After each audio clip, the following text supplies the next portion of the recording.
And for those who are familiar and have been close to YIISA, you know that without William Prusoff, who was professor here at Yale for over 50 years, that YIISA wouldn't have existed. And when I first had the idea 6 or so years ago to start a research center on anti-Semitism, Alon, who was very close to Bill, introduced me to him. And I had this crazy idea. It was ill-prepared and ill-thought-out, but Alon brought me to the medical school to meet Bill. And I was extraordinarily nervous to meet a Yale professor. I was out of the Ivy Leagues for a long time. And I read a little bit about Bill's work. Bill was a pioneer in fighting HIV and created medication for viral infections and the like. I hope I'm speaking, he's a scientist, I don't know the language of science. And I showed up at the meeting very nervous with all these notes and proposals and strategic plans.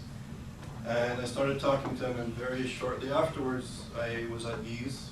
For those of you who knew Bill, he was a very humble and kind and happy person, and he soon made me feel at ease. And to make a long story short, he was the first person to really take the idea sort of under his wing, and he helped fund this nonprofit organization, which I incorporated and created, which was called ISGAP, the Institute for the Study of Global Antisemitism and Policy. And with Bill's seed money, to make a long story short, we sort of brought it to Yale under his guidance and constant support and encouragement. And as a small debt of gratitude, we had a lecture. We used to invite the most prestigious speaker of the year to have the William Krusov lecture. And it was a small way of honoring him for his support, and more than just his support, his kindness and his encouragement.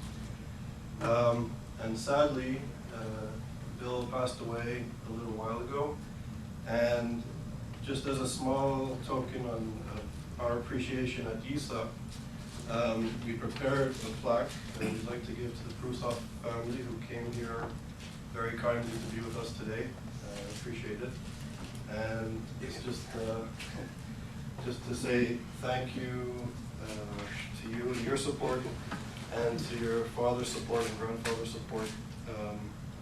And it was really just as a note, I don't have the words and I can go on speaking for a long time, but he was really an inspiration and an example of what a human being should be. And just his presence reminded me, I think, of my humanity and the deeds, the good deeds we ought to be doing here on this planet, just by being in his presence and knowing him. So, a small token, maybe Alon, you want to give it to the family?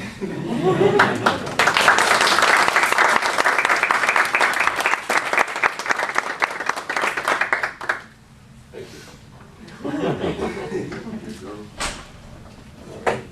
So, okay. So today I am speaking about, the title of the talk is Globalization and Contemporary Antisemitisms, with an S, from Islamism to the Acquiescence of the West. And the reason why I use the term antisemitisms with an S is because I will argue that there's different forms of antisemitism, historically, culturally, and even geographically. So the contemporary antisemitism in the United States is different than the contemporary anti-Semitism, for example, in Egypt, which is different in European countries, in Africa, South America. There's variations. And certainly, over time, there's been variations of anti-Semitism, which I'll touch on. And in a sense, what I'm going to try to do today is to place into context contemporary notions of globalization and how globalization, neoliberal globalization, is contributing to cleavages in society, the marginalization of various groups, economically, socially, culturally, and how this is impacting on contemporary anti-Semitism. Okay, before I start dealing with globalization, I just want to start off with notions of multiculturalism.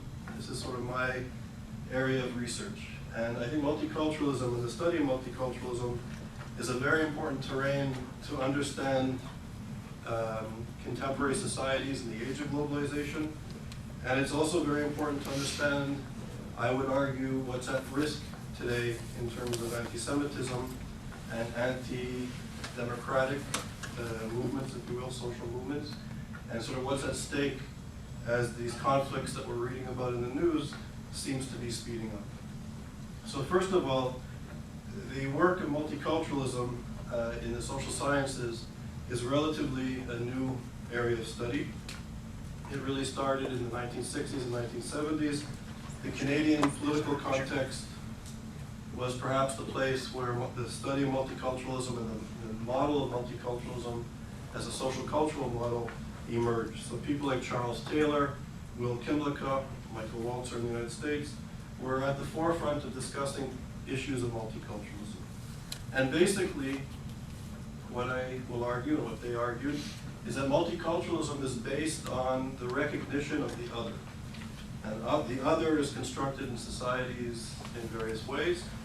And the recognition of the other through the policies of multiculturalism, and there's various forms of multicultural policies and ideological perspectives, but essentially it's about recognizing the other. And once the other is recognized, to develop mechanisms in society to integrate groups that are migrating into social democracies, like Canada and other Western societies, and to integrate them economically, socially, and culturally through policies. Now, philosophically, the recognition of the other is essential. And a lot of the work of Taylor and Walzer and others who worked in the area of multiculturalism owe a debt of gratitude philosophically to people like Emmanuel Levinas. Emmanuel Levinas, who was a survivor from the Holocaust, his family perished in Lithuania. He was spared living in France. And his whole, life's work, in a sense, was to bring notions of ethics, and particularly ethics, but also morality, into Western or Occidental the philosophical canon.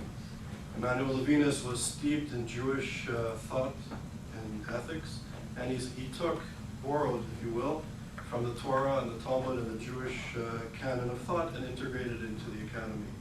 And he is well known for his work on ethics and recognizing the other. Now, Levinas argued that without the recognition of the other, then we are in serious trouble. If one doesn't recognize the other, if the society doesn't recognize the other, that this leads to complete marginalization. It can lead to forms of enslavement and even to forms of genocide. And that society needs to be governed by a policy of social justice and the recognition of the other, and without this, there'll be tremendous conflict. In fact, Emmanuel Levinas said that he wrote very eloquently about recognizing the other. When you look into the face of another, this is when you see yourself, and this is the moment you become human, at the moment of recognizing your face or yourself in the face of the other. So this is very important for social relations and societal relations on an individual level and on a collective level. So the body of literature is about recognition of the other, and without the recognition of the other, there can be no social, economic, and cultural integration. And if a social movement, such as the one that I will argue that's emerging powerfully in the Middle East, does not recognize the other, that this is the recipe for a disaster. And that if there is no recognition of the other, notions of peace, peace treaties, compromises cannot exist. Because if a social movement is diametrically opposed to the recognition of the other, there can be no peace if there's no recognition. So from a philosophical level to a political level, I will argue that this has profound implications. So during the last several decades, now talking about globalization, issues such as nationalism and new forms of identity politics have exacerbating existing social, economic, and political cleavages. Among the combined causes of this emerging crisis are the extension of global competitive markets and the related effects from structural adjustment. Structural adjustment was a form of neoliberal policies that were pushed upon various societies through the free trade agreement in North America and certainly through developing countries if they wanted to become members and recognized by international organizations like the World Bank and the IMF and the G7, as it was in those days. Societies or states had to go through a period of structural adjustment. In other words, limiting the interference of the state into the lives of citizens, into the marketplace, and allowing the free market competition to emerge. So globalization, we, I guess, commonly know about globalization in terms of the Thatcher-Reagan era that was pushing this form of neoliberalism. So structural adjustment, the intensification of socioeconomic inequalities, the blurring of international and domestic political conflicts, and the worldwide escalation of adversarial identity politics. This relates directly to issues of national identity, notions of otherness, and even citizenship. In the era of globalization, the shift from nation-state to transnational financial institutions, the creation of supranational political institutions, and the transformation from the national state to more local political entities have had a profound effect. Political and economic administration, significant socioeconomic and spatial and demographic changes are becoming apparent. We are beginning to witness societies and cities as shared spaces of different levels of citizenship and peoples with contradictory destinies. New emerging identities within globalization processes and relations are caught everywhere in the contradictory logic of globalization and localization. Symbolizing the acceleration and the momentum of globalization are, on the one hand, the glossy facades of mega capital, multinational corporations, transnational banks, world trade centers, and five-star hotels, which were once the exclusive hallmarks of a small number of world cities, now signify the integration of almost every major metropole into global capitalism. The extension of information technologies and travel possibilities have created a new network of global spaces within the interstices of metropolitan life across continents, inhabited by a growing cadre of transnational professionals and specialists. From the optics of this high-rise corporate economy and corporate culture, the city down below appears to be inhabited by swirling masses of immigrant populations competing for low-wage jobs in an increasingly informalized economy as the state retreats from its welfare functions.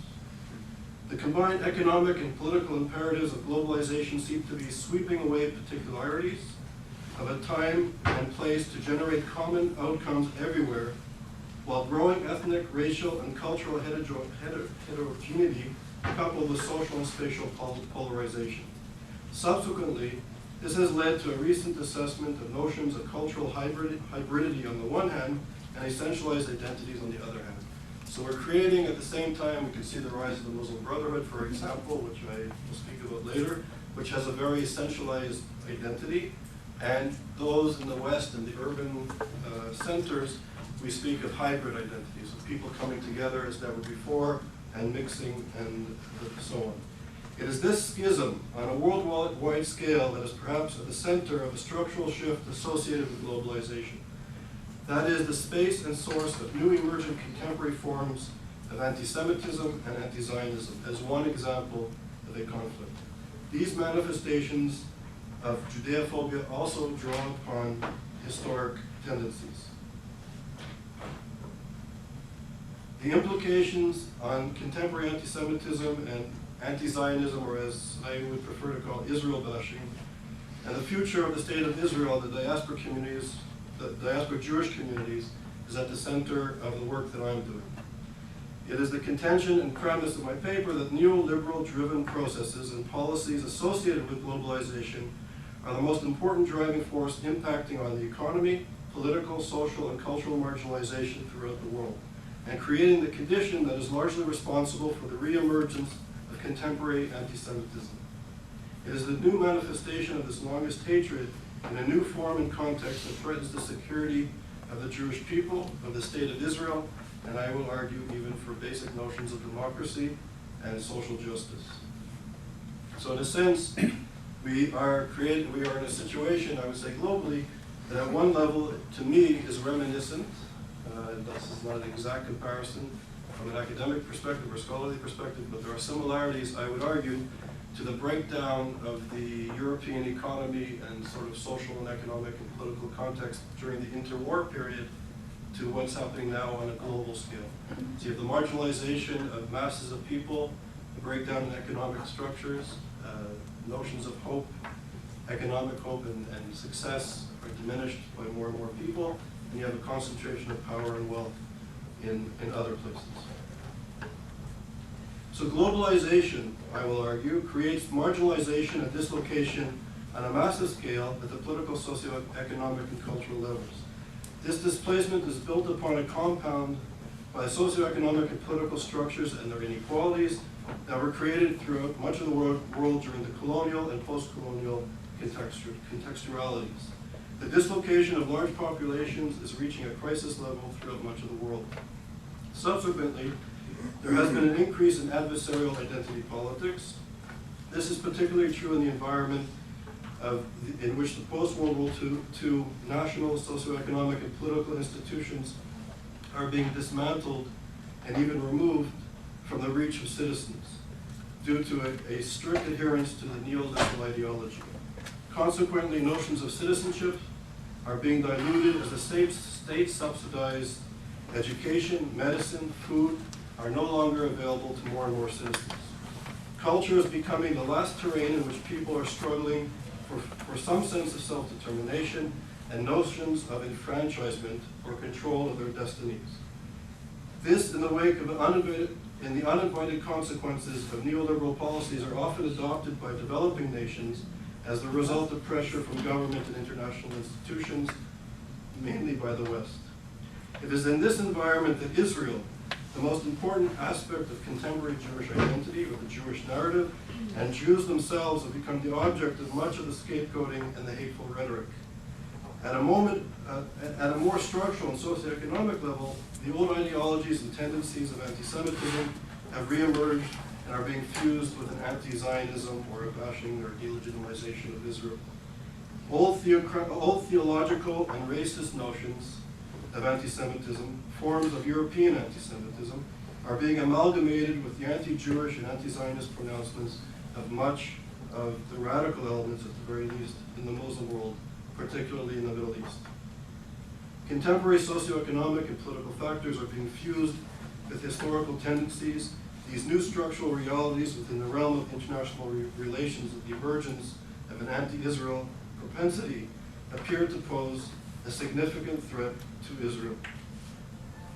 And I'd just like to say that Hegel himself in his writings argued that once culture becomes the vestige of struggle, and once the struggle is taking place on a cultural level, that this inherently becomes the terrain of a reactionary social movement. That once the struggle is no longer about socioeconomic and political integration, but about cultural and cultural identity, that this inherently will become reactionary.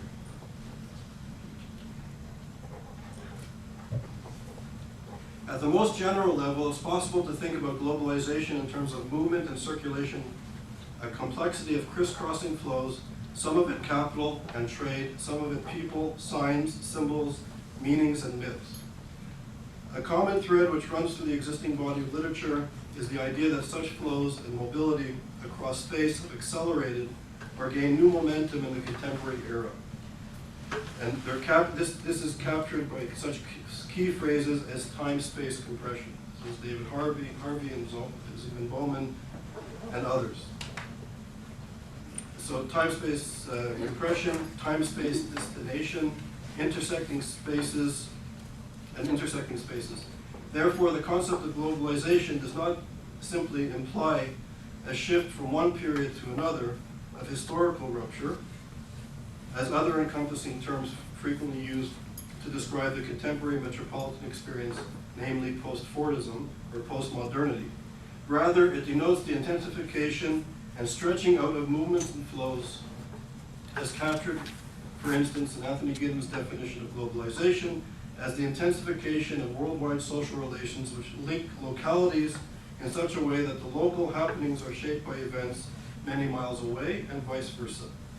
Globalization also affects notions of power and the differing relationship of distinct social groups to the flows of movement mentioned above. For example, Masti refers to the notion of power geometry of globalization. Some social groups initiate flows and movement, while others are on the receiving end of it, and some are effectively imprisoned by it. There is thus a dimension of ways in which different social groups are inserted into and seize upon the flows, which are themselves differentiated and can reflect and reinforce existing power relations, and it can also undermine them.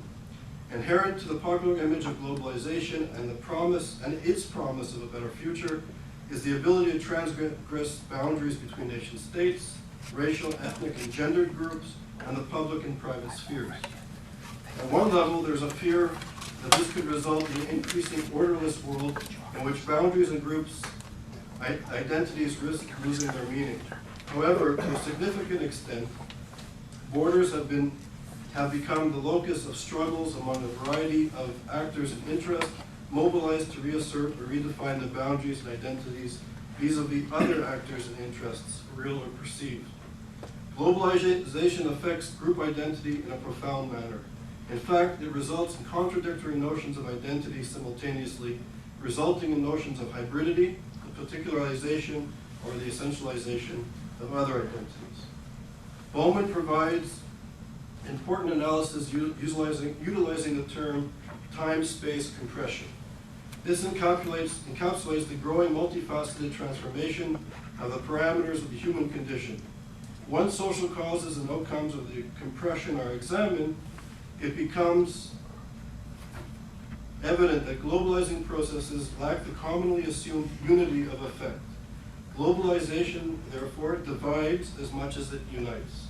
Along with the emerging planetary dimensions of business, finance, trade, and information flow, a localizing, space-fixing process is set in motion. Between them, the closely interconnected processes sharply differentiate the existential condition of entire populations and of various segments of each of the populations themselves. What appears as globalization for some means localization for others. Signaling a new freedom for some, upon many others, it descends an uninvited and even cruel fate. Some of us become fully and truly global, some of us are fixed in our localities. And just as an example, Yale being in New Haven as a city, New Haven, the disparities are striking. And perhaps New Haven in itself represents a global city. So Yale, many of us at Yale come from many places, many across the United States, across the world. Scholars at Yale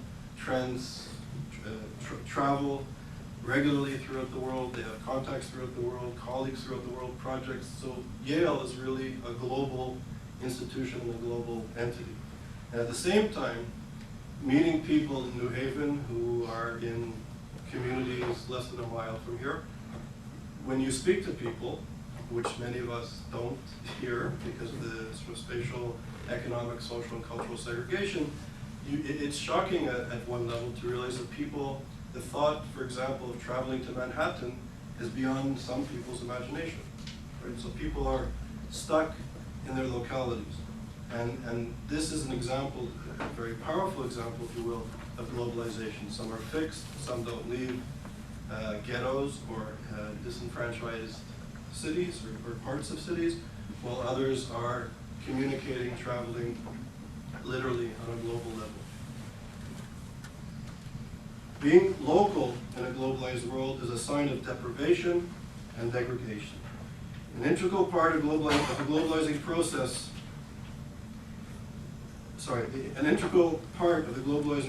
is progressive spatial segregation, separation, and exclusion.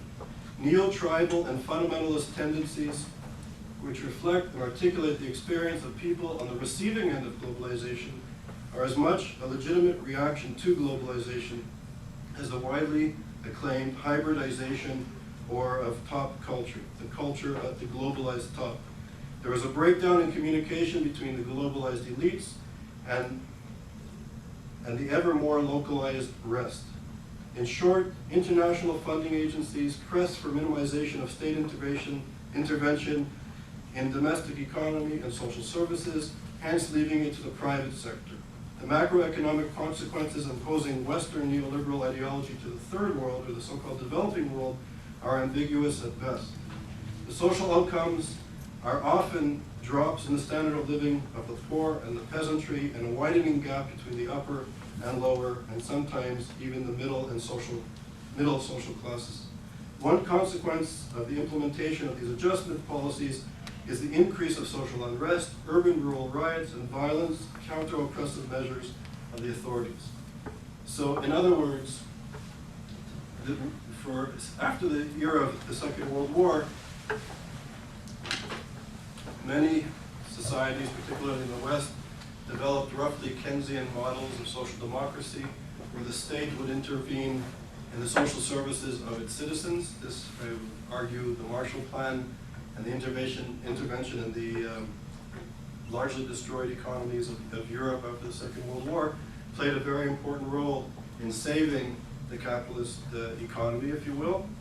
But it also, in a sense, through nationalization and state subsidies, provided basic health care, education, and the like, housing in some cases, to large sectors of the population. Growing up in Canada, for example, I often tell the story, in the 1980s, up until the 1980s, from the Second World War to the 1980s, education in Canada and healthcare in Canada was readily available to all of its citizens. I went to McGill University and my undergraduate degree, and through state intervention, I was paying less than $200 American a year for school.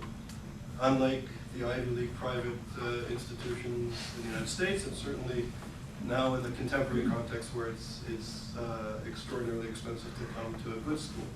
Healthcare in Quebec, especially where I grew up, was something that all the citizens of Quebec, regardless of our ethnic or racial or linguistic identities, took pride in. So on the one hand, the social services provided by the state also, I would argue, in Europe, Canada, and other societies as well, even in so-called developing countries, played an important role of maintaining social cohesion. All citizens had a stake in the future of the society. In some developing countries, for example, like Egypt and other countries, the state wasn't as wealthy, and perhaps it was also more corrupt than in other societies, as an example. But the state also provided subsidies for basic education, food subsidies for the basic ingredients of flour, sugar, that sort of thing. There was state subsidies for that for poor people. And in the post-colonial or the decolonial era, the state, the modern nation state, also represented in a large part a promise of a better future. So the state, even in so-called third world countries, also created some sort of social cohesion as people saw the state apparatus as potentially bringing in an era or creating a future that would be better than the time that people were in now. So it gives some people hope. What's interesting to me in terms of globalization, particularly in the Middle East, that you have the sort of neoliberal Western notions of economic development that see the state as an impediment towards economic development and freedom. And you also have, in a sense, the emergence of radical Islam. When I speak about radical Islam, I'm not speaking about Islam, I'm speaking about a very specific social movement and very specific notions of Islamic identity, which I would classify as extraordinarily reactionary, unable to recognize the other in terms of equality and the like. That these social movements, be it Muslim Brotherhood, the Iranian revolutionary regime, although hypocritical at some level, and other groups perceive the state as a problem as well, as part of Western colonialism and imperialism. So there's a disdain from the state by the social movement, which is gaining more and more strength on the ground in many societies, particularly in the Middle East. And at the same time, Western sort of neoliberal economic policies also have disdain for the state. And the vacuum, as we can see, is accelerating and being filled by rather I find problematic movements. So in a sense, this is the condition, or this is the context where I would view the reemergence and the threat of anti-Semitism. I will argue, and I argue in my work, I'm sort of coming from this from a liberal, democratic, critical, sociological perspective, a human rights perspective. This is how I was educated. And in a sense, which is very important, that anti-Semitism, in a sense, is the canary in the coal mine. That anti-Semitism is not just a Jewish issue, and it's not just a problem of the Jews. Anti-Semitism is a disease or a virus, and I'm using the term consciously, that permeates, once it's unleashed, permeates society. And we can see in the aftermath of the Second World War, it wasn't just the Jews who were destroyed, that once this disease is unleashed into society, other marginal groups become the victims of anti-Semitism, or the ideology that emerges using anti-Semitism. So anti-Semitism begins with Jews, but unfortunately never ever ends with Jews. And if people have read Nick Cohn recently in The Guardian in London, he was arguing, I think very powerfully, that in a sense, anti-Semitism has been the distraction, if you will, that has blinded the academy and the media to a large extent. There's shining examples of journalists and scholars that are dealing with these issues in a serious manner. But anti-Semitism played an important role in sort of creating a blind spot for the academy and for the media to really understand what was at stake in the so-called Arab world. That these states that we now see in the so-called Arab Spring, that some people are calling it, these revolutions or uprisings that are happening in the Middle East, that suddenly we see the true nature of the regimes, not just in terms of their anti-Semitism, but in the way that they were treating their own citizens, if you can call them citizens, their own people. And that somehow we've missed this. And I would argue strongly that this was part of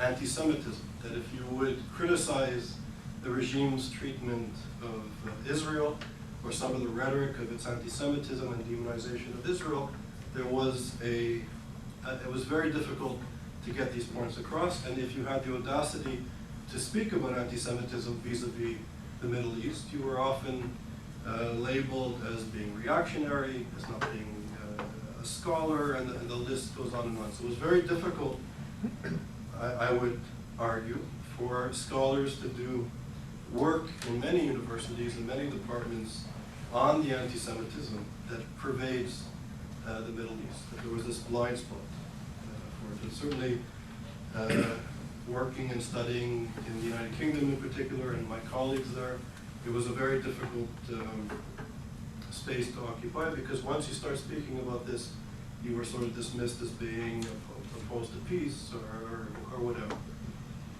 So it's clear that anti-Semitism, once again, is becoming a serious issue.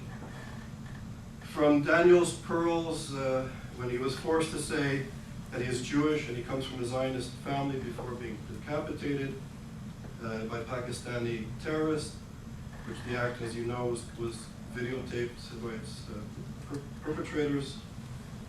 Signs at peace rallies in the United States during the protests against the Iraq invasion, and other European cities in North America, which had posters of death to the Jews and posters at university dormitories and rhetoric of that Jews equal Nazis, or that Israel's a Nazi state, or Israel's an apartheid state, that this type of rhetoric has become more mainstream. Widely, Palestinian, Egyptian, Syrian, Jordanian newspapers often contend that the Holocaust was a myth. Jordanian schools teach that the Torah that the Torah contends the Holocaust is a myth, which Jews exploit to gain world sympathy. Jordanian schools teach that the Torah is perverted and that Jews have only their own evil practices to blame for the Holocaust.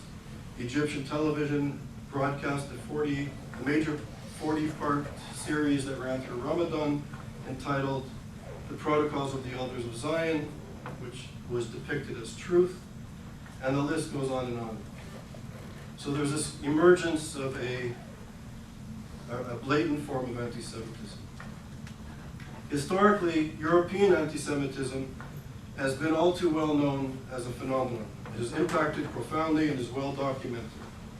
It seems throughout the ages, European anti-Semitism took on various forms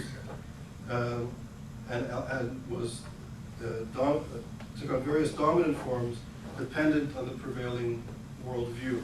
When religion was the dominant perspective of life, the Jews were perceived largely as the killers of the Christian Messiah, the stubborn and unwilling, or perhaps blind by evil, to adopt the new authentic teachings of Christ and the new version of God. When religion was replaced by science as the new dominant forms or the new dominant perspective of seeing reality, Jews were racialized and ethnicized into biological groups of inferior others as compared to the Aryan or white racial groupings of Europe. Science and biology forms of identity were a significant aspect of modernity and modernity paving the way for the colonial enterprise. When the Europeans introduced nationalism and the identities that were bound up in this worldview, and were bound up in the sort of the emerging nation states, the Jews soon found themselves as outsiders in lands that they've inhabited for generations. We now have entered into the so-called postmodern era of globalization. Postmodernists, particularly some European or Western intellectuals, speak of anti-essentialist and anti-nationalist identities and notions of hybridity, as I discussed previously. Thus, Jews with strong group identity and Israel as a significant manifestation of a collective identity is again on the wrong side of this new emerging model of identity of Western intellectuals, mostly in the case of the political left. In a sense, these processes seems to be coming full circle. As Amos Oz powerfully wrote, the Israeli novelist, in an article which was published in Germany, he said, during the time of his father's generation, the graffitis on the wall leading up to the emergence of the Nazi regime were Jews out of Germany. Today, the graffiti in the same cities state Jews out of Palestine. This era of globalization is marked, as previously mentioned, with high levels of socio-economic and political marginalization throughout the world. Displacement that came about of centuries of colonialism, particularly in nations in the Middle East, combined with the failures of decolonization and the modern nation state to deliver on its promises to its citizens, the effects of structural adjustment and neoliberalism, much of the world, in particular the Middle East, has witnessed a dislocation on a profound level. It is in this context that notions of identities have changed, as well as notions of tolerance. And just I'll skip through some of this, but very quickly. From a human rights perspective, if Israel is an apartheid state, if Israel is a racist Nazi state, then from a human rights liberal Western perspective, the state has to be dismantled. Right? So if you believe in human rights and social democracy and the like, and this is an apartheid state, then morally it has to be dismantled. And I'll argue that this is the agenda of some in the boycott, divestment, sanctions movement. And this is taking place in a background or on a backdrop of a complete or a very profound economic meltdown in the Middle East. The combined gross national product of all the Middle East Muslim countries, 23 countries, is less than the GDP of Spain, just to get a sense. Levels of literacy rates and the like are very low.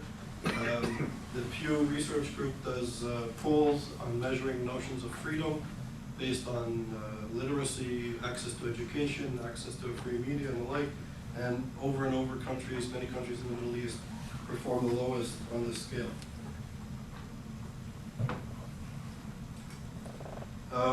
Very briefly, Edward Kaplan and I wrote an article comparing classical forms of anti-Semitism to Israel bashing, and we interviewed 5,000 people, 500 people in 10 European countries, and we asked them a series of questions, not us, but a company that asked 500 people in 10 European countries for 5,000 total survey, questions about anti-Semitism and questions about Israel bashing. And at one level, in the 10 European countries, levels of anti-Semitism were relatively low. I think we were both surprised by the level of anti-Semitism was lower than we thought. About 10 to 14% of the populations were classified as anti-Semitic based on the questions that they were asked. And then we asked them questions that we consider to be Israel bashing questions, that Israel is an apartheid state, that the Israeli government poisons Palestinian water, that the IDF, the Israeli Defense Forces, purposely shoot children, just very extreme questions.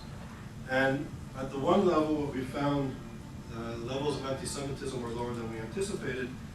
At another level, which was shocking, is that the people who were considered to be anti-Semitic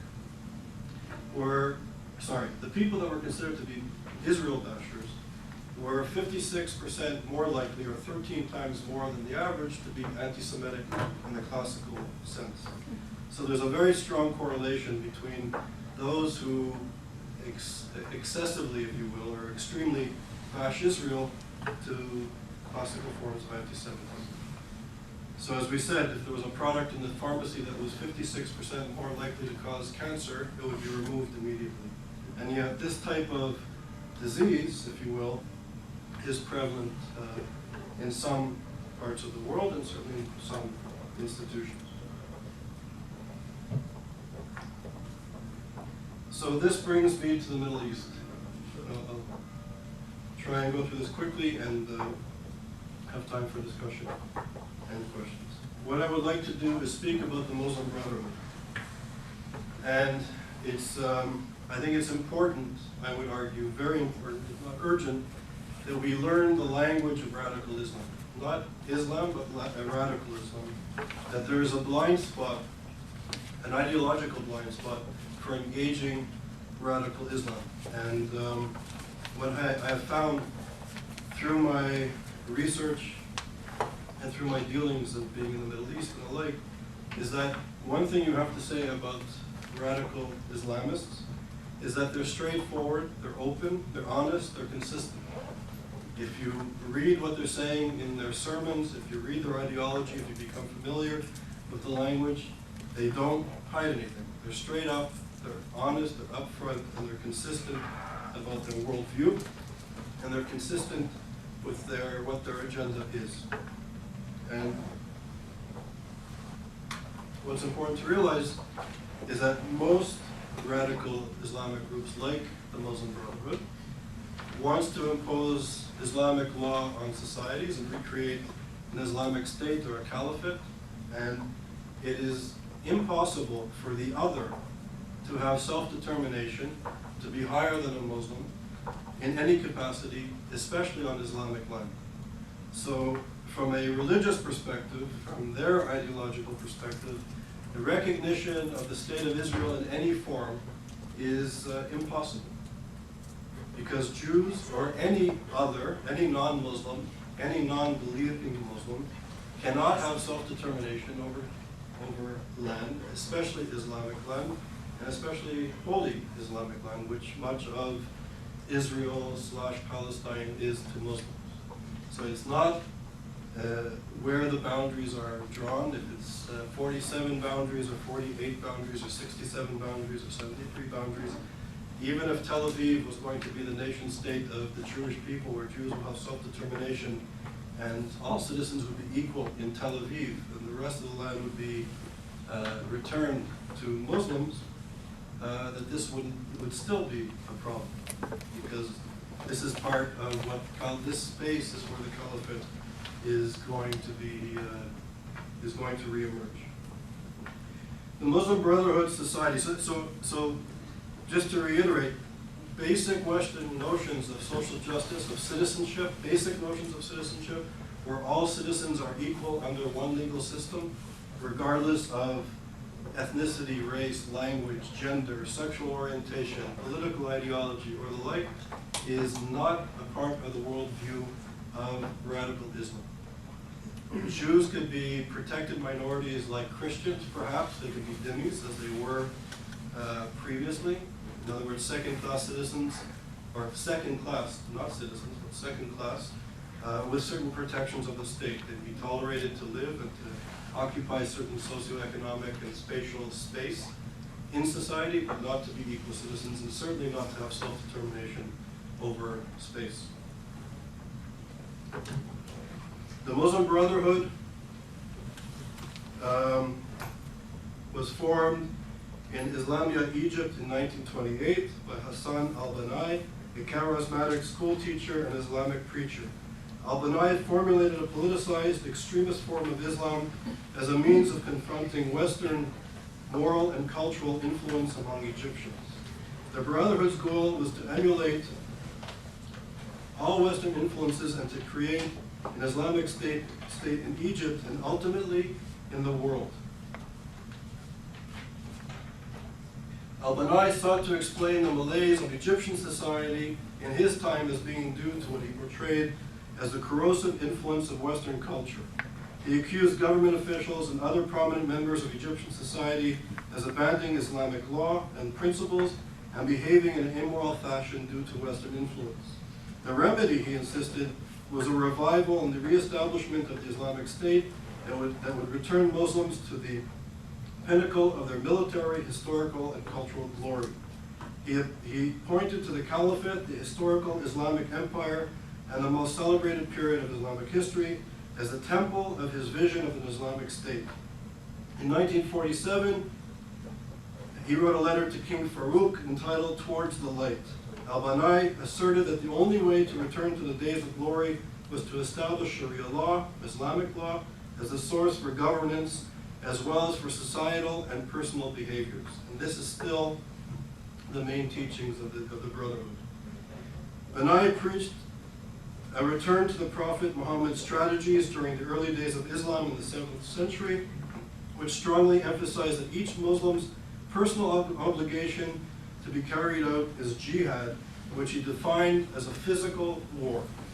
So again, they are straight, they are clear, they are honest. It's we who do not speak their language that tries to perhaps tailor it to our worldview. In the 1930s, entitled a tract that he wrote entitled Jihad, Al-Banai writes, and I quote, "Jihad is the obligation from Allah on every Muslim and cannot be ignored or evaded. Allah ascribed great importance to jihad and has made the reward of the martyr and the fighters in his way a splendid one.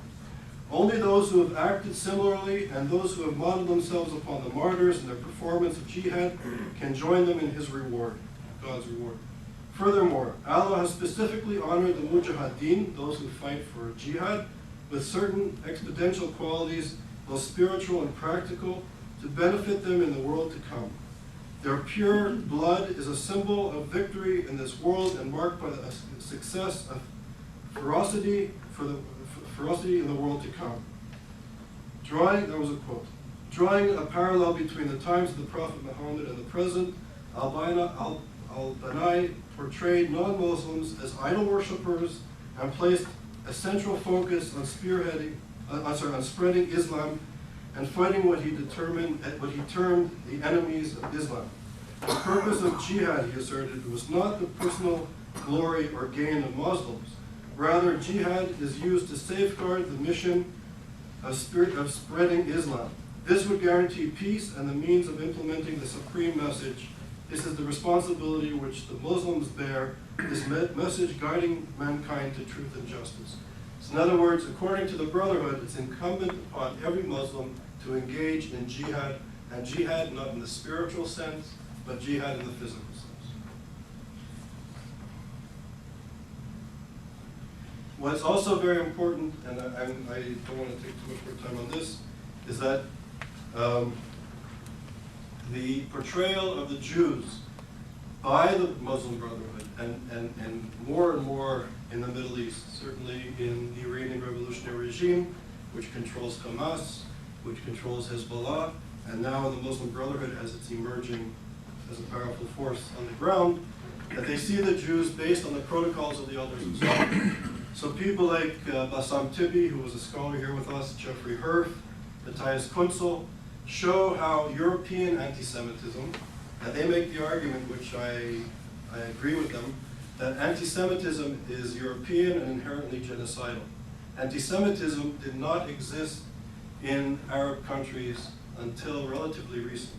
There was Judeophobia, there was discrimination against Jews in Muslim lands. There were periods in which Jews were marginalized, they couldn't occupy certain territories, and there were slaughters in Muslim-Jewish relations.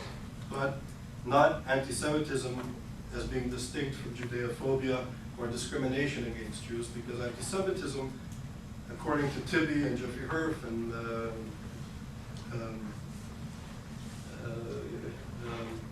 Robert Wistrup, that anti-Semitism has inherently a genocidal tendency, and it was European specific to the European context. But through colonialism and through missionary work in the Middle East, and through the alliance, which Jeffrey Herf and Kunzel and others write about how the Nazis worked with, and people in the Ba'ath Party, secular and nationalists in the Ba'ath parties of Syria, of Iraq and other places, and also worked with the Mufti in Jerusalem and other religious leaders in the Middle East, that there was an appetite, if you will, for anti-Semitism. Anti-Semitism had been introduced into the Middle East, into places like Syria, Jordan, what is now Lebanon, Palestine, Egypt, and other places through the interaction with Western colonial and religious institutions. So anti-Semitism is there. What's amazing, and I won't go into details, but if you read the Hamas Charter, have people read the Hamas Charter here? Yes. Most people. If you read the Hamas Charter, the amazing thing to me is that here is a radical Islamist social movement that wants to rid all of Palestine, all of the Islamic land, from infidels, from communists, from Jews and the like, and Christians and other culturally corrupt or morally corrupt entities, and reestablish an Islamic caliphate or an Islamic golden age.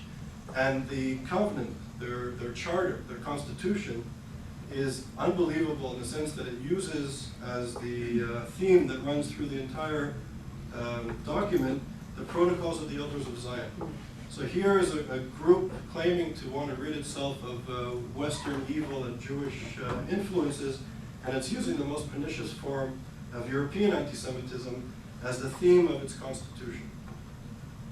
So the rhetoric of the protocols, seeing Jews, seeing Israelis, seeing Zionists in that light, is becoming very powerful, particularly in Egypt and in the Iranian context. I'm going to show you two videos.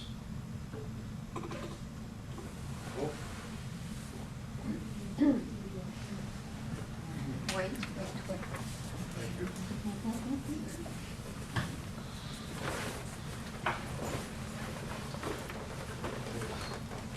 Now, just as Andrew fixes this, thank you. So thank you. I also wanted to say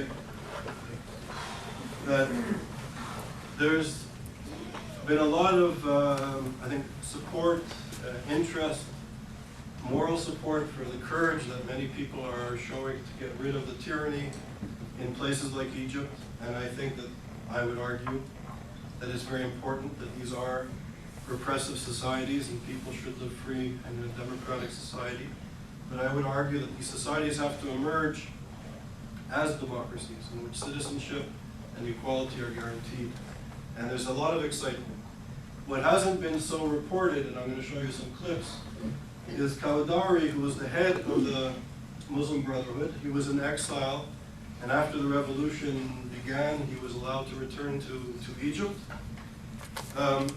There's been, in the last couple of weeks, opinion polls which show that upwards of 69% of Egyptians polled. I don't know how scientific these polls are, but it's clear that the vast majority of the 69% if Egyptians want to have Islamic law on a new free Egypt. That doesn't necessarily mean that they're going to support the Brotherhood. There's other Islamic groups that will be fielding candidates if the elections take place. But that is a very powerful minority. And again, if you look at the dispossession, the poverty, the illiteracy, the lack of education, I would argue that this is a ripe place, if we look at history, for a reactionary social movement to emerge. And what was not so well, in my view, presented in the Western media, that a couple of weeks after Anderson Cooper and everybody packed up their bags and their hoodies and they left Cairo, Khalidari came back to lead the prayers, and he preached in front of 2 million people. Friday afternoon prayers in front of 2 million people, and I'm going to show you a clip of this prayer. The people, the young gentleman from the Facebook group, the young Facebook educated global people who are fighting for change and risk their lives to be at the forefront of the struggle, they were not allowed to appear on the stage with Al-Khawadari. The Muslim Brotherhood, the thugs on the stage removed everybody from the stage, and he preached.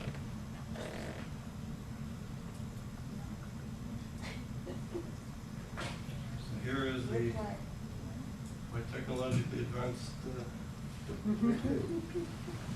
Just wait, no.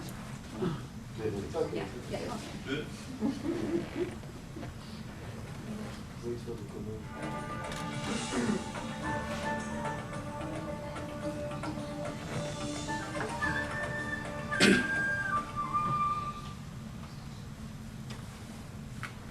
أنا يعني أحاور المسيحيين إذا دخل اليهود في الحوار إلا إذا رفعوا الظلم عنا. أنا لست ضد اليهودية، أنا لست ضد السامية ولا اليهودية.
الشعب هذا الجيش أعقل وأشرف من ذلك وسنضم الجيش إلى الشعب ونضم الجيش إلى الشعب ونقايم الجيش المصري بأن يحررنا من الحكومة التي ألفها مبارك في عهده المبارك والحقوق. نريد حكومة جديدة ليس فيها أي وجه به وجوه التي لم يعرفوها الناس. إذا الناس كلما رأوها تذكروا الكل وتذكروا القتل وتذكروا الباطل وتذكروا غزوة الإمام والاستغلال والسجون وتذكروا القناصة التي تقتل الناس. ورسالة إلى إخواننا في فلسطين. عندي أمل أن الله سبحانه وتعالى كما أقر عيني بنصر مصر أن يقر عيني بفتح المسجد الأقصى وأن يهيئني أن أخطر في المسجد الأقصى. اللهم هيئ لنا أن نخطر في المسجد الأقصى.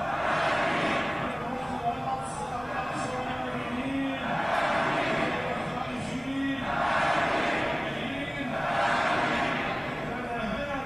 آمنين خائفين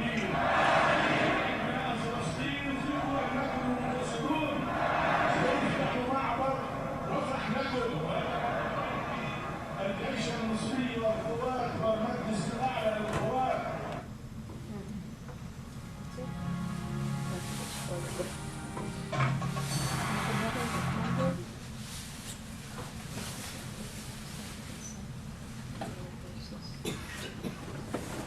There's one more, there's a short one.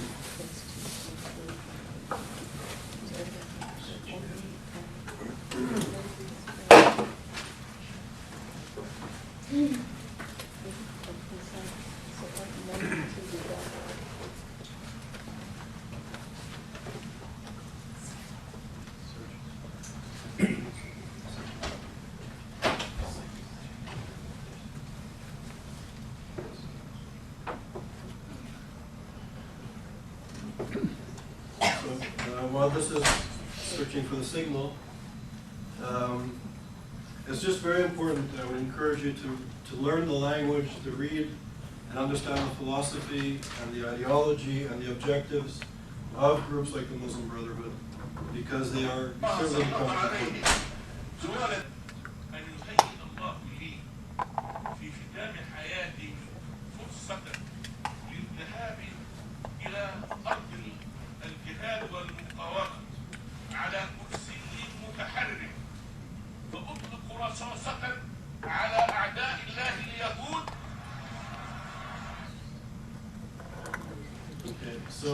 So I think it's very important that we engage. And when people in the administration speak about engagement, I think at a scholarly level, we should engage the rhetoric, the worldview, and the ideology of the Brotherhood, and treat them, I think, with the utmost respect. That there's this tendency not to take groups like Hamas and other groups seriously because they're primitive or whatever it is, and they're often dismissed. But I think, I'll just conclude it and we can have a discussion. I think in terms of globalization and the structural inequalities, the dislocation of so many across the world, the crumbling of the modern nation state, particularly in the Middle East and elsewhere, is fertile ground for a reactionary social movement to gain footholds in society, as is becoming evident. And that we have to understand the ideology and the worldview, and then once we understand and engage it and read about it and study it, then we can argue, then we can debate. But I find very often that people aren't even really engaged and really understand the worldview and of this social movement. On a final note, I think that if you remember, the Bush administration put a lot of pressure on the Palestinian Authority and the Israeli government to allow free elections to take place. The Israelis and the PA, the Fatah, didn't want it to happen because they were worried about the results. And obviously democracy, respect of the other, equality under one legal system, there's a lot of institutions and things that need to be created to have a true democracy, or to begin the creation of a true democracy. And it's not just elections. Iran has elections, autocratic, reactionary, non-democratic societies have elections. Egypt had many elections, but they weren't democratic. And I hope that scholars, policymakers will, when it comes to the Egyptian context, it's not just about a free election. We really have to create institutions that guarantee women, religious minorities, gay people, Muslims with different identity than Kawadari, to be free and equal in Egypt and in other places. And that we see with Hamas today, you can't even play music at weddings. Women can't shop alone without being escorted by a male adult. The repression of women is becoming severe. And as Ruth Weiss often said, classical anti-Semitism was always like the shifting of the hands of the puppeteer. The puppeteer would say, look at the Jews. Now we say, look at the Israelis. And over here, the people's rights and dignity is being controlled by often reactionary regimes and societies. And I would say that Israel is not beyond criticism. Israel has a lot of contradictions and problems and policies that I don't agree with, and I'm sure many in this room don't agree with. And we should feel free to criticize any aspect of Israeli society, but to demonize Israel and to see Israel or the settlements as the problem of the Middle East, that somehow magically the world will be a better place, to me is anti-Semitic. I'll explain why. When religion was the dominant way of seeing the world, and the anti-Semitism of that time was that if the Jews would only accept Christ, the world would be saved. And this is the genocidal nature of anti-Semitism. When the world viewed people through race and ethnicity and biological categories, people believed that if only the Jewish race would be removed from the nation or from the blood of the Aryan race, that the race or the nation would be saved. And there are people today irrationally saying that if only the settlements would go away, then the world would be saved. Forget the Israelis and the Palestinians, the world would be saved. And this is anti-Semitism. Now, and I'm not justifying any of the settlements. I'm just saying that the bashing of Israel and thinking that somehow if this process would be fixed between the Israelis and Palestinians, that the whole world would be saved, this to me is anti-Semitism.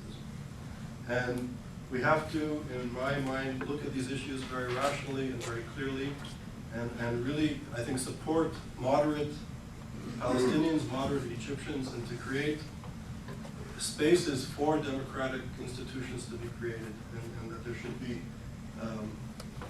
a solution for Israelis and Palestinians. Palestinians should live in dignity and should have the right to self-determination, in my view, for whatever it's worth. But to bash Israel or to look at the Jews and the Israelis when everything is crumbling under our feet is the result of anti-Semitism, and it's very dangerous, not just for the Jews, but for women, for moderate Muslims, and for people who care about democracy. So I'll end on that note, and I'll be happy to take questions or criticism.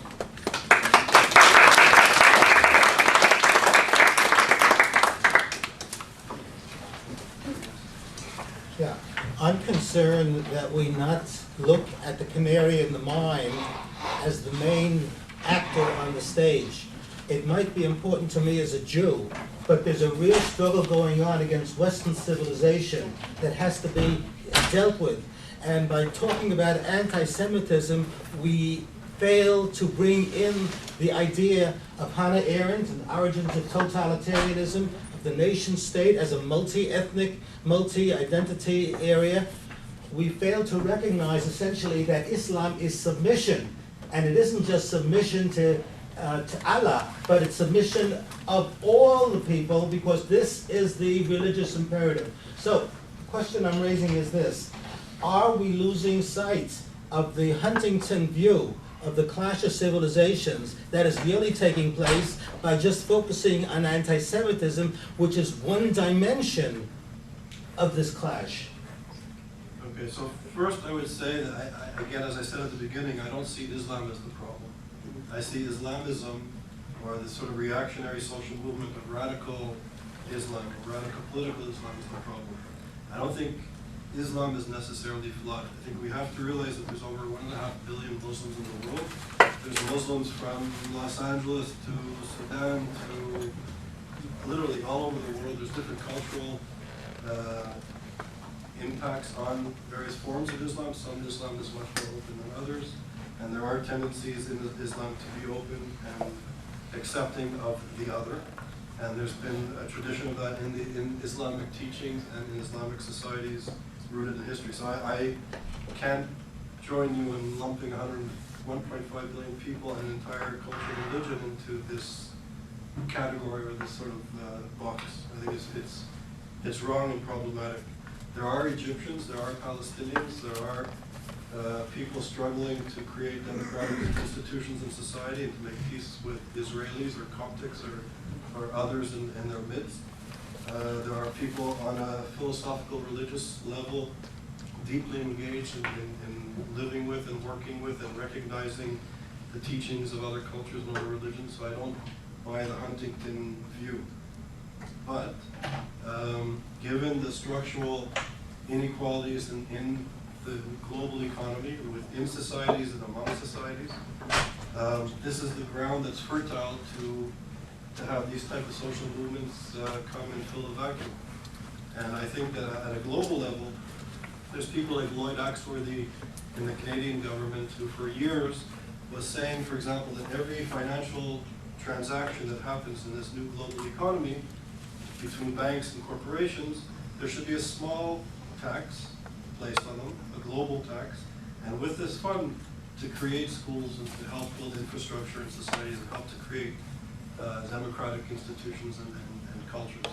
So I think the crisis in the global sort of neoliberal model that we're using now is this sowing the seeds of great disparities and is creating the terrain for a reactionary movement to come to power. And I think it's possible to create policies and perspectives to create more open and progressive spaces. I was surprised that you omitted Saudi Arabia and its role in spreading the Wahhabi version of Islam. You talked about that tax that might be taken. Billions of dollars spent by Saudi Arabia in the last 50 years is one of the greatest accomplishments in my mind of the manipulation of world public opinion. How did it get to have Israel, this little country, one might say a pimple on the backside of world politics, such a focus in schools ranging from Indonesia to Sudan, subsidized by the Saudis? So they have played a tremendous role, I believe, in the worldwide spread of this new anti-Semitism among Arabs and others, including in the West. Because, again, part of this masterpiece of propaganda is that it spread so successfully through Western intellectuals in England, as you know, and Canada too, and the United States pretty much. That's a very good point. I had a whole section that I was going to deal with Wahhabism and Iran. I did some research on Iran, but the time was going too quickly, so I completely agree. And I think Saudi Arabia and some of the Gulf states, and so this Wahhabi form of radical Islam, as you say, has played an important role in influencing, for example, institutions of higher education. The amount of funding in Middle East studies programs by people with this worldview is staggering. I think to a large extent, some Middle East studies departments have emerged as the sort of on the cutting edge of so-called Western discourse vis-a-vis Israel and the demonization of Israel. And yeah, I think there should be a serious research project on the influence of Saudi money on the academy, for example. And it's staggering. So here and Yeah, I first want to preface my question by saying I think your analysis of the Middle East is spot on, and its value cannot be overstated. Things that are missed in the day-to-day press. I appreciate that very much. My question goes to the causation analysis, and to frame it, the idea that the neoliberal or democratic capitalism, that trend is driving a lot of modern anti-Semitisms. When I look back at the last 70 years, it seems to me that where anti-Semitisms have been the strongest and most developed have been in the places most disconnected from a sort of democratic capitalist model. Nazi Germany, a very autarkic, imperialist slave labor economy. The Soviet Union and its predecessor under the Tsars, again, a very imperialistic, quasi-slave labor economy. And today, the Arabic world, which is probably the most disconnected of most places in the world from the democratic capitalist system. I look in the United States, which is held up as an exemplar, whether people agree or disagree with it, of that system, and we're probably the least anti-Semitic society in human history, thank goodness. Is it not possible, therefore, Professor, that the neoliberal system may be less a driver of anti-Semitism than it's just an ideology that feeds off resentments, that feeds off power plays, and that is manipulated by leaders around the world who choose to use it for their own ends? That's a good question. So to start off, I better say I'm not a professor of this institution. I'm a director or executive director of the center. No, I think you asked a good question. I think my point would be that in a global capitalist system, inherent in this is speeding up or an exacerbation of dislocation and marginalization. And it's, in a sense, those who were specifically, I think the Middle East points to what I was arguing conceptually in a very powerful way, because the more people are dispossessed, the more the idea of the modern nation state was going to be the mechanism which delivered sort of socioeconomic and cultural goods for the future of the Egyptian and the future generations. As this model crumbles, it's becoming increasingly clear that it's not going to deliver the goods. As people become more marginalized and I would say less hopeful and even engaged in despair, where the level of poverty, of malnutrition, of people living on $1 a day, whatever, is staggering. So as these people sort of drop out of the system or drop out of the markets and are not touched by the state and are not touched in a positive way by the markets, this provides the terrain, or this provides the space for reactionary social movements to emerge. And I would say in much the same way as perhaps the Germans used anti-Semitism as they marched into Eastern Europe and was as the socialism of fools, if you will. And so your point that the United States is less anti-Semitic than other parts of the world, especially those that are sort of on the margins of the world economy, the global world economy, actually points to exactly what I was trying to highlight. So once people are integrated more fully into the economy, into the system, there's less space, if you will, for sort of a reactionary social movement to emerge. And the selling of the socialism as fools becomes a driving force in many of these social movements. They're using anti-Semitism in the classic way to rise to power. So first you and then I'd like to know, is there any Arab country, even throw in Muslim countries like Indonesia and Iran, that treats their Christian and Jewish citizens as equal citizens? that I'm aware of. Well, then you think about 1.5 billion Muslims. It's very noble, but it doesn't bear out. Okay, I take your point. I wanted to follow up on my neighbor here. I had a problem too in linking the globalization story to the anti-Semitism story. For one thing, globalization is not something you can hold up. It's there. It's inevitable. The question is, does it lead to the kind of consequences that you predict? Okay. The adjustment issues that you talk about, structural adjustment, that already is under attack and being revised because the world is not flat. In spite of books that have been written in that vein, it's very differentiated, and there's an increasing realization of that fact. And in fact, most of the current policies by donor countries as well as by others, is that you can have increased social justice. In fact, you mentioned people are poor, but the poverty rate is going down in developing countries. I'm not saying it's a perfect world. The income distribution is getting worse, but poverty is declining everywhere. Maybe not fast enough, but it's declining. So your argument that globalization leads to dissatisfaction and therefore breeding ground for anti-Israel or anti-Semitic movements doesn't hold up, in my opinion. I have some questions about your second part.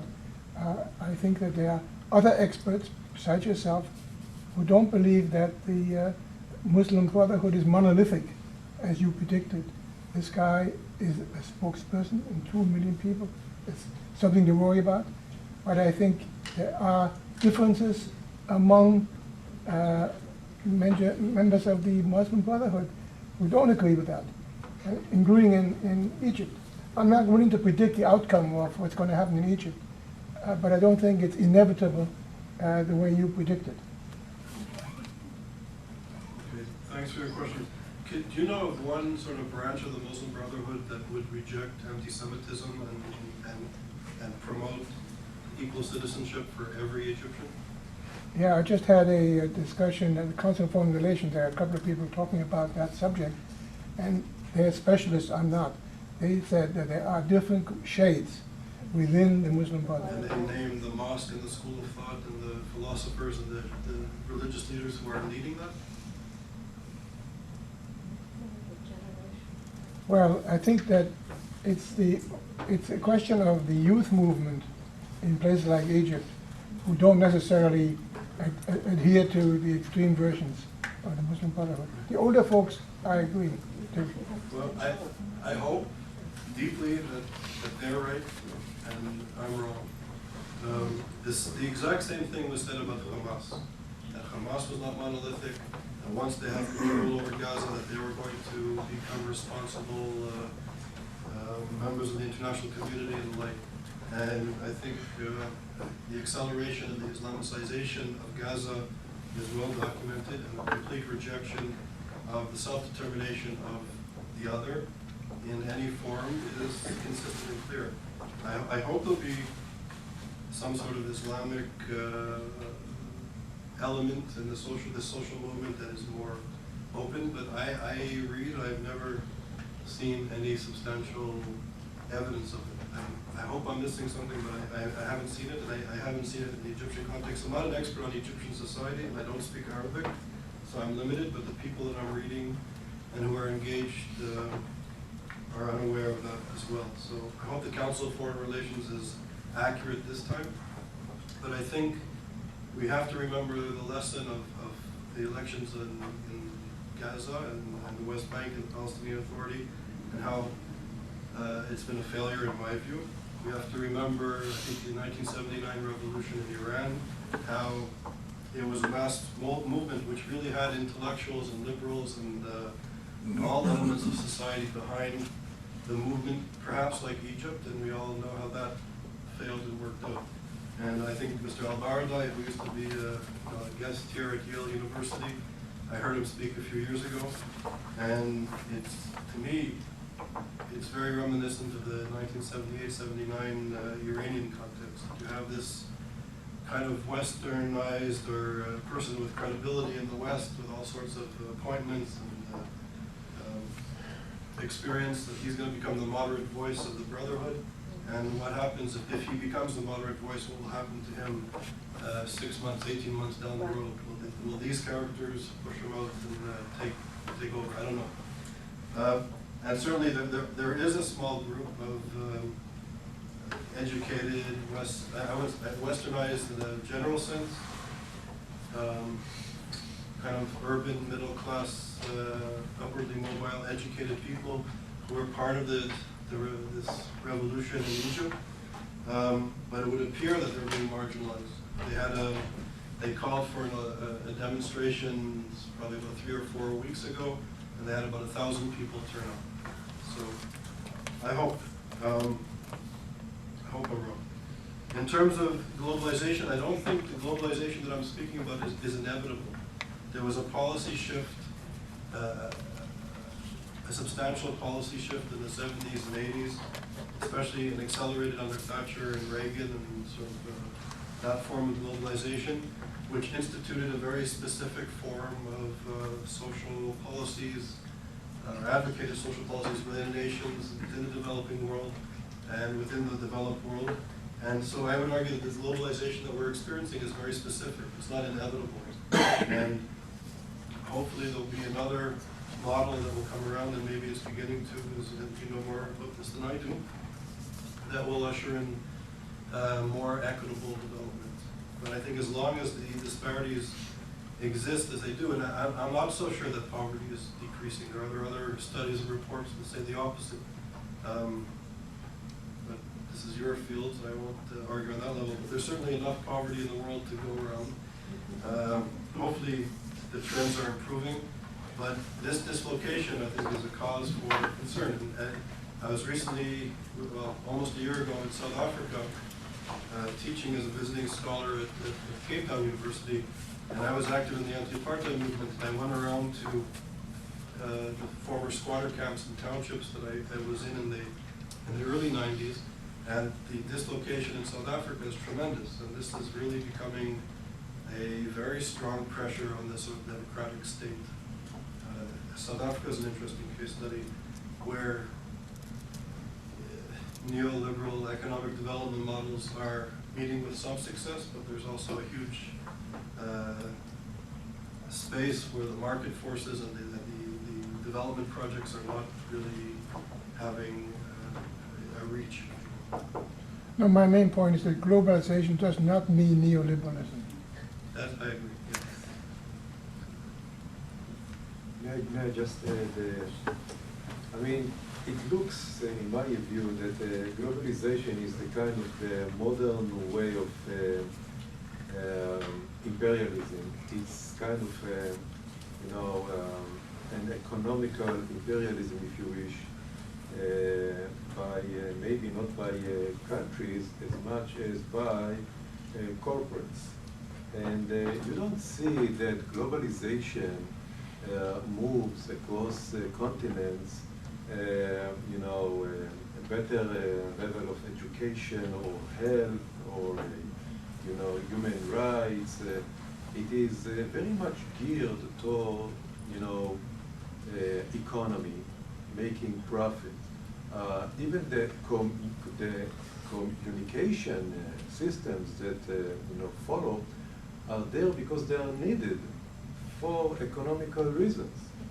And you see how China, that very much, you know, has, you know, let's say, had benefited a lot and still from the globalization, when it came to the point that they felt, the government there, that their existence might be at risk because, you know, the movement that took place in the Middle East might also hit their yard. Immediately they, you know, started to limit the internet, the communication, they threw out journalists, and I think globalization is very much limited. It's a kind of a facade that we're looking at what's going on in modern times, thinking that, you know, the whole world became small, but it's only for certain people. I think, you know, there are still, you know, I don't think it's news for anyone, in Africa and in other places, very poor communities that didn't see a syringe or anything like Western medicine ever. And corporates send, you know, forces there to dig for diamonds, you know, whatever they can find. And so this is what my take on it. It's not a question. I just wanted to share a brief and rather pessimistic comment. about this, what you said about the involvement of academics and scholars in the whole debate on Mideast and the regimes and Israel as well. Well, about a month ago, I attended a lecture just the next building, 115 Prospect Street, Jackson's Institute of International Relations, and there was a lady speaking, visiting professor, visiting scholar. And actually what she said, an expert on Mideast and Iran especially. What she said and what shocked me absolutely was, for example, that human rights record of Iran and stoning of women is a kind of internal affair of this country, and that we should actually respect their culture and their specific attitude towards human rights, and that US and Israel especially are demonizing Iran and other countries, Middle East countries, and not the other way, like what for me was obvious, that Israel is being demonized. So just such a reflection that we are now here talking about all those troubling things, and next building, something completely different perspective. Yeah, so. Well, I wonder if that's the strength of Yale. There's different perspectives that can be articulated, but just as a footnote, and this person in question, actually, she organized a seminar for Mr. Ahmadinejad at the United Nations in September during the General Assembly. She brought Yale students to meet Mr. Ahmadinejad, and she's literally being paid by the regime to say such things. Her and her husband literally work for the regime. So I don't think I would argue take what she says very seriously. Yeah, my point is that she's a visiting scholar. She's based at Yale University, and like 70 people were listening. And Is there any other questions? I'd like to hear your comments on personally, I think that the canary died a little while ago, but in Europe it's first starting to notice that it's not breathing. I'd like to hear your comments about how the new liberalism, political correctness, and multiculturalism is affecting Europe. So I think maybe this ties to Alexandra's statement or question, that there's an assumption, and I think it's prevalent actually among some intellectuals here and elsewhere, that multiculturalism means you have to accept the other at all costs, that you can't criticize Iran for the crimes it's doing against its own citizens because that's their culture and we have to respect their culture. And we have to engage their culture. We can't be critical of that culture. That's not multiculturalism. As I said earlier, multiculturalism, it hinges upon recognition of the other. You have to recognize the other. But there's a tension in democracy. On the one hand, you have to integrate the other economically, socially, and culturally. They can contribute to society, into social democracy, and introduce various things into society that would benefit the entire society. But some practices are permitted in the public sphere.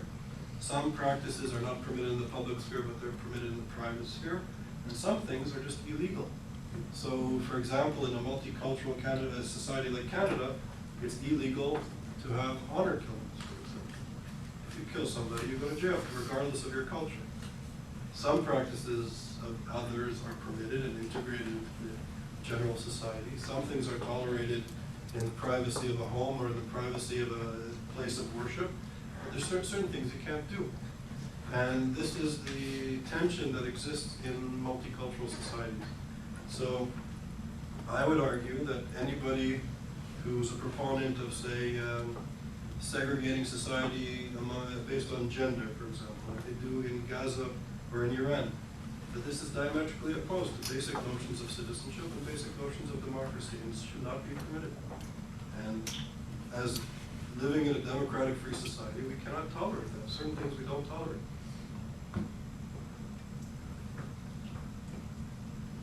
So, i.e., genocidal anti-Semitism is a bad thing. And policymakers and the administration and scholars, we need to draw the line somewhere. We can't just live in a sort of notion of hybridity that everything goes. Certain things don't go. I promise to make this one brief, let's make the Professor Wilson. discussion that.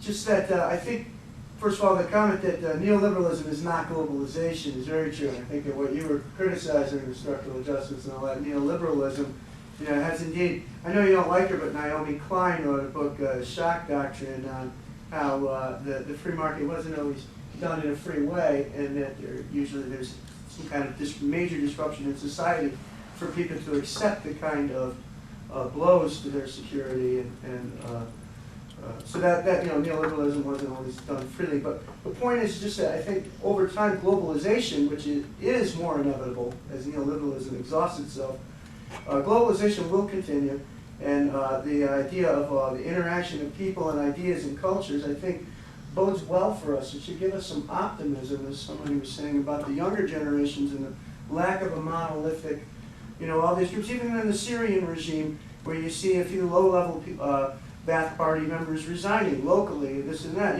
There's the monolithism can be an illusion sometimes. We don't see the Soviet Union about to crumble. We don't see the Soviet Chinese bloc at war with each other. Historically we've been blind to lots of crumbling of these kind of so-called monolithic, and I think that we should be optimistic that in the communication universe that we've entered, we'll move things in a positive direction towards understanding over time. So I'll ask you a question. There's an assumption that globalization brings democracy, and democracy brings positive change. And we know that that's not always the case, right? The neoliberal forms of globalization is supposed to bring modernity and positive change and democracy. We know that doesn't always happen. Why do people think that a computer, a Facebook, is inherently something positive? In the sense, it's a tool, like a telephone, like anything else that you can communicate. So yes, we can communicate, and hopefully good processes or good actors can communicate beautiful ideas, and we can share, and that is going on.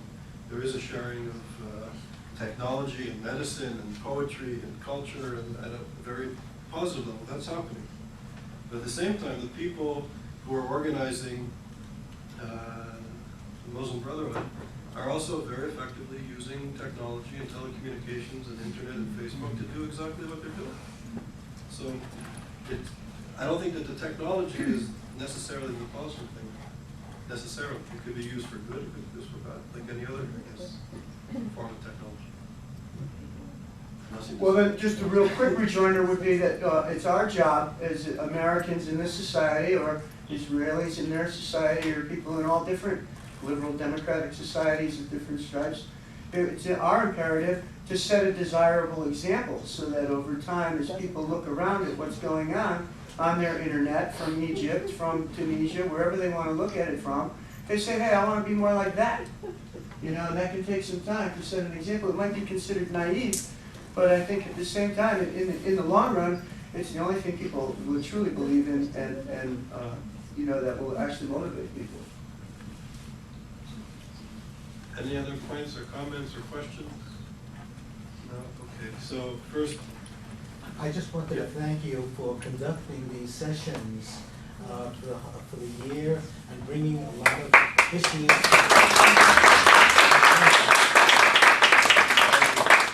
Thank you very much. And also, again, to acknowledge Phil Prusoff's memory. Without him, none of this would have been possible. So I'm glad the Prusoffs are here and you're all here. And this is also the end of our semester. This is the last lecture. So I wish you all a good summer, and hopefully we'll be back here in September. Thank you for coming. There's a small reception of wine and cheese. Please help